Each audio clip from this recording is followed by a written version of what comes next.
ভালো লাগতেছে না আজকে ফেস গিয়ে লাগাইতে পারলাম না তো কি রে মামু কই যাস?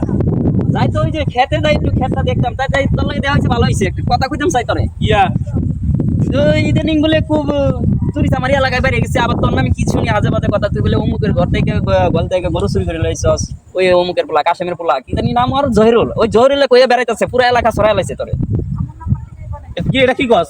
আরে আমার কথা বিশ্বাস না তোর তুই যা ওই যে চা দোকানে আজিদুল রেজি গা ওখানে চা দোকানে বইয়া কত কথা কইছে কালকেও শুনছি অনেক মানুষ হয়ে গেছে এ আমি তো আসলে ঠিকমতো চলিস এই জায়গা হ্যাঁ ভাই দেখ এই ধরো খেলা খেলা এই কোন এদিকে এটা মিন্টু ভাই হ্যাঁ এদিকে কি হইছে ভাই বড় কি ভাই? সমস্যা কি তুই কার কি কইবা? আমার সমস্যা হ্যাঁ তুই আমার নাম কি কইছস? কার সাথে? এই বেশকি মামুনের কাছে ওই যে মামু হ্যাঁ নুতপাড়া হ্যাঁ না ওর সাথে তো কিছু কই নাই কে কি তুই বলে কইছে? কইছ আমি বলে কার ঘর থেকে গড়ি চুরি করে লিয়েছি ওই শালাই সারাদিন ব্যস্ত লাগা ঘোরা কে তুমি জানো না খালি এই গ্রামে খালি এই সারার সাথে এই সেরির সাথে এই সারার খালি ব্যস্ত লাগা ঘোরা কে জানো না তুমি ওর নামই তো ফিসগি মামু নাই এই কারণে কি তুই কস নাই? কিছু নাই না তুই কস নাই? আমি কিছু কই নাই তুই কস নাই? না খারাপ ওই যে ধরো যাইতাছে ধরো ধরো ধরো ধরো ধরো এই খারাপ